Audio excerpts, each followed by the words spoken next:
Ο Αντώνης Σαμαράς, όπως πολύ σωστά είπε ο διάβολος, είναι έτοιμος όχι την ψυχή του να πουλήσει, ό,τι έχει και δεν έχει, όχι σε υλικά εννοώ, ό,τι έχει και δεν έχει, ό,τι ιερό και όσιο που λένε, προκειμένου να γίνει πρωθυπουργός, αυτός ο άνθρωπος δεν παίζεται πραγματικά.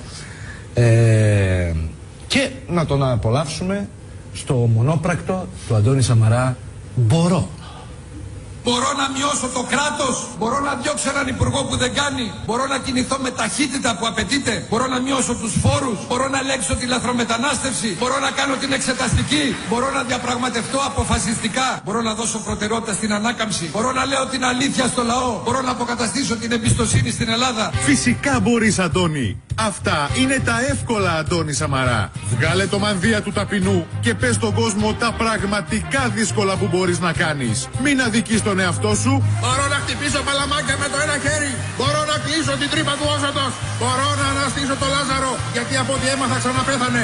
Μπορώ να γίνω αόρατος και να πάω να πλακώσω τη Μέρκελ στις φάπες μέχρι να μας διαγράψει το χρέος. Μπορώ να φυτέψω κρεμμύδια και να φυτρώσει χρυσάφι. Μπορώ να φτιάξω πετρέλαιο από νερό της βροχής. Μπορώ να βάψω και αυγά με κορδές και ας φαίνεται απίστευτο.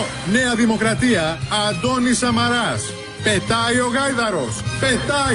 Πετάει ο Γάιδαρος, αλλά σαν δεν τρέπονται μετά. Ακόμα και την ίστατη στιγμή, μετά από όλα αυτά, πάλι τον ίδιο δρόμο με τις ψεύτικες υποσχέσεις, τις χυδαία ψεύτικες υποσχέσεις. Αποδεδειγμένα ψεύτικες τόσα χρόνια. Αλλά ας μην μας παίρνει από κάτω.